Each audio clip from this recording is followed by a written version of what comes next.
Hello everyone, welcome to my YouTube channel and this is Varsha Bhardwaj. और आज हम पढ़ने वाले हैं चैप्टर सेकंड का संविधान में अधिकार, जो हमने 2 पार्ट कर चुके थे। ये हमारा 3rd पार्ट है और इस पार्ट में ये हमारा चैप्टर कंप्लीट हो जाएगा। तो अब हमें पढ़ना है राष्ट्रीय मानवाधिकार आयोग।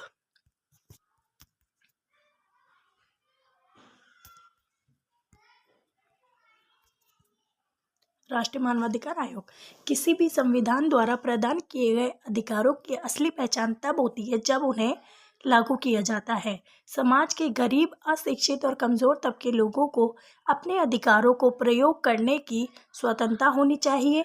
देखो, इसमें क्या बता रहे हैं कि कोई भी अधिकार जो होते हैं संविधान द्वारा प्रदान किए गए हैं, उनकी असली पहचान तब होती है जब उनको लागू करवाया जाता है, यानी लागू किया जाता है। और समाज के जो गरीब लोग होते हैं, अशिक्षित होते हैं, कमज़ोर तबके के होते हैं, उनको अधिकारों की स्वतंत्रता होनी चाहिए, यानी जो अधिकार है वो उनको भी मिलने चाहिए। Peoples united for civil liberty या peoples united for democratic rights जैसी संस्थाएं अधिकारों के हनन के विरुद्ध चौकसी करती हैं। इस परिप्रेक्ष्य में वर्ष 1993 में सरकार ने राष्ट्रीय मानवाधिकार आयोग का गठन किया। यानी क्या बता रहे हैं, ये जो संस्थाएं बनाई गई हैं दोनों, ये इसलिए बनाई गई हैं ताकि ये जो लोगों के मौलिक अधिकार हो या कोई भी अधिकार हो, कानूनी अधिकार हो, जो लीगल राइट्स हैं वो क्या करती है, उनकी चौकसी करती है। यानी किसी भी व्यक्ति के अधिकारों का हनन हो रहा हो, उल्लंघन हो रहा हो, तो ये दोनों संस्थाएं उस पर काम करती हैं। और ये बनाया गया था वर्ष 1993 में, यानी 1993 में सरकार ने राष्ट्रीय मानवाधिकार आयोग का गठन किया था। आगे बढ़ते हैं।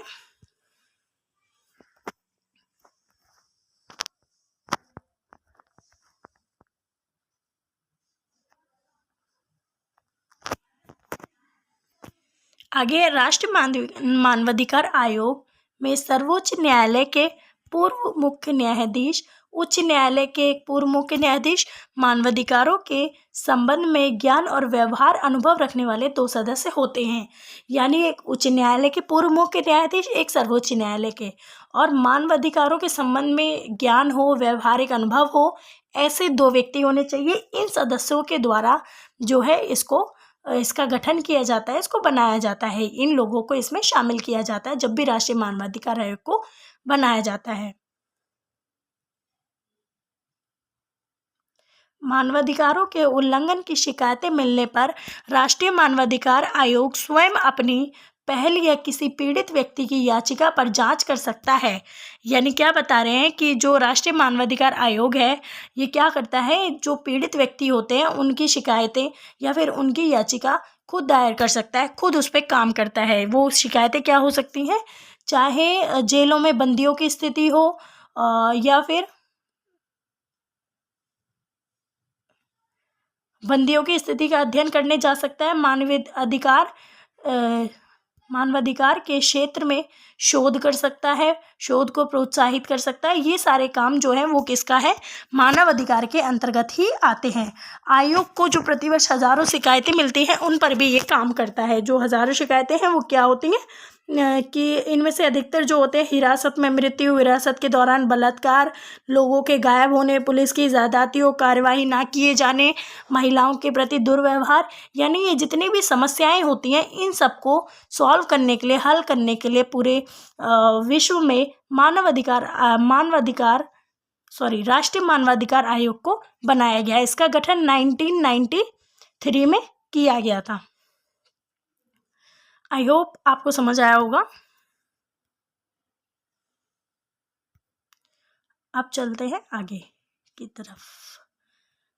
ये हेडिंग है हमारी, राज्य के नीति निर्देशक तत्व।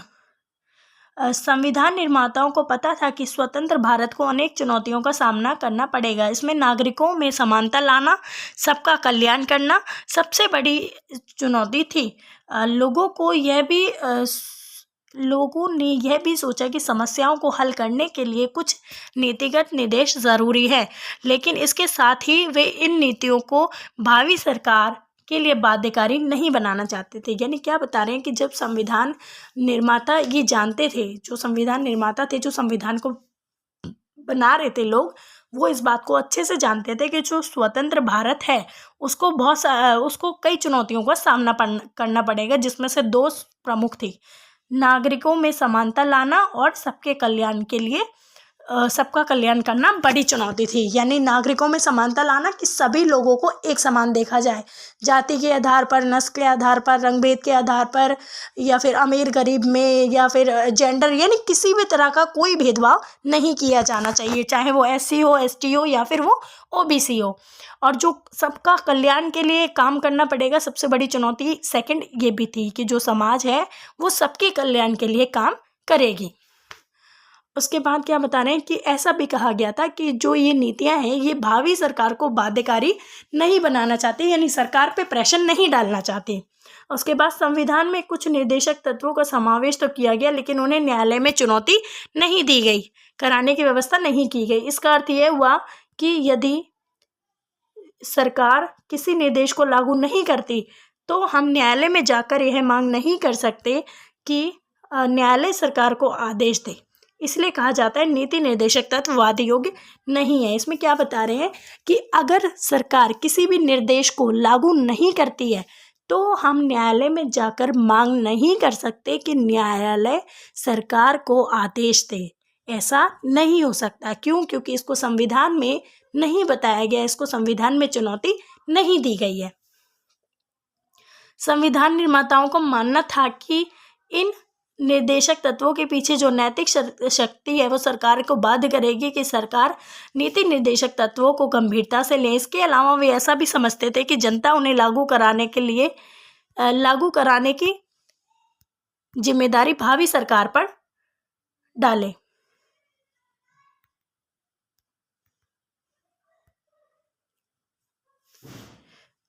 अतः संविधान में ऐसी नीतियों को एक निर्देश सूची में रखा गया है। इन्हीं को राज्य के नीति निर्देशक तत्व, directive principle of state policy कहा जाता है। यानी क्या बता रहे हैं कि संविधान निर्माता जो थे उनके पीछे जो नैतिक शक्ति है वह सरकार को बाध्य करेगी कि सरकार नीति निर्देशक तत्वों को गंभीरता से ले। यानी जो सरकार है उसके पीछे जो नैतिक शक्ति है वही फोर्स करेगी सरकार को कि वो इनको सीरियसली ले, गंभीरता से ले। इसके अलावा जनता भी उन्हें लागू कराने के लिए जो जिम्मेदारी है वो भावी सरकार पर डाल सकती है, यानी जो प्रेशर है वो भावी सरकार पर डाल सकती है। संविधान की नीतियों की एक ऐसी निर्देश सूची तैयार रखी गई है, यानी ये जो सूची रखी गई है इसी को निर्देशों की उसी सूची को हम क्या कहते हैं, directive principle of state policy या राज्य के नीति निर्देशक तत्व भी कहा जाता है। आई होप आपको समझ आया होगा।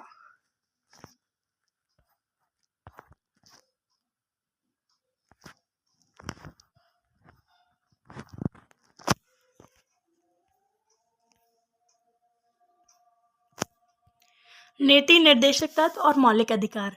मौलिक अधिकार और नीति निर्देशक तत्वों को एक दूसरे के पूरक के रूप में देखा जा सकता है। यानी जो मौलिक अधिकार हैं और जो नीति निर्देशक तत्व है वो एक दूसरे के बिल्कुल अपोजिट है। जहाँ मौलिक अधिकार कुछ कार्यों पर प्रतिबंध लगाते हैं, वहीं नीति निर्देशक तत्व कुछ कार्यों को करने की प्रेरणा देते हैं। यानी क्या बता रहे हैं कि जो मौलिक अधिकार हैं वो क्या करते हैं, कुछ कार्यों पर प्रतिबंध लगाते हैं। यानी मौलिक अधिकार सब थोड़ी ना है, कुछ चीज़ों पे वो प्रतिबंध लगाते हैं, यानी वो लिमिटेड है। लेकिन जो नीति निर्देशक तत्व हैं वो क्या करते हैं, उसे कुछ कार्यों को करने की प्रेरणा देते हैं, सलाह देते हैं। मौलिक अधिकार खास तौर से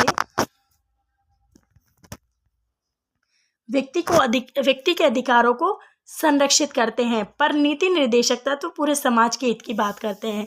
यानी जो मौलिक अधिकार हैं वो किसी एक व्यक्ति की बात करते हैं, व्यक्ति के अधिकारों को संरक्षित करने की, एक व्यक्ति के अधिकारों को संरक्षित करने की बात करते हैं। मतलब अधिकार सबको दिए जाएं लेकिन उनको संरक्षित करके प्रोटेक्ट करके रखा जाए। लेकिन नीति निर्देशक तत्व पूरे समाज के हित की बात करते हैं।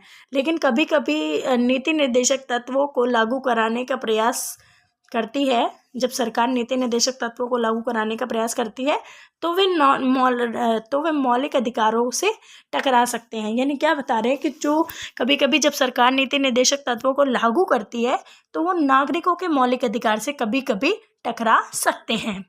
यह समस्या तब पैदा हुई जब सरकार ने जमींदार उन्मूलन कानून बनाने का फैसला किया। इसका विरोध इस आधार पर किया गया कि उससे संपत्ति के मौलिक अधिकार का हनन होता है।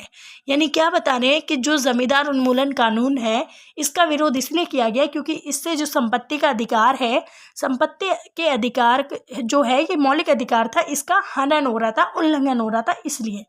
लेकिन यह सोचकर सामाजिक आवश्यकताएं व्यक्तिगत हित से ऊपर है, सरकार ने निर्देशक तत्वों को लागू कराने के लिए संविधान का संशोधन किया। यानी क्या बता रहे हैं कि जो ये आवश्यकताएं थी, ये व्यक्तिगत हित से ऊपर थी। यानी जो मौलिक अधिकार होते हैं, व्यक्ति को जो हित होता है, जो उनकी ज़रूरतें होती हैं, यानी किसी के हित में अगर हम बात करते हैं तो उससे कई ज़्यादा आवश्यक ये व्यक्तिगत आवश्यकताएं थीं। तो इसीलिए सरकार ने जो नीति निर्देशक तत्व हैं, उनको लागू कराने के लिए संविधान में संशोधन किया। इससे एक बड़ी कानूनी लड़ाई शुरू हुई। कार्यपालिका और न्यायपालिका ने इस पर परस्पर विरोधी दृष्टिकोण अपनाया। सरकार की मान्यता थी कि नीति निर्देशक तत्वों को लागू कराने के लिए मौलिक अधिकारों पर प्रतिबंध लगाया जा सकते हैं। इसके पीछे यह धारणा थी कि लोक कल्याण के मार्ग में अधिकार बाधक है। दूसरी ओर न्यायपालिका की यह मान्यता थी कि मौलिक अधिकार इतने महत्वपूर्ण और पावन हैं कि नीति निर्देशक तत्वों को लागू कराने के लिए उन्हें प्रतिबंधित नहीं किया जा सकता। देखो यहाँ पे क्या बता रहे हैं कि जो कार्यपालिका थी वो क्या कह रही थी कि मौलिक अधिकारों क्या बता रहे हैं कि जो सरकार की मान्यता ऐसी थी कि नीति निर्देशक तत्वों को लागू कराने के लिए मौलिक अधिकारों पर प्रतिबंध लगाए जाए।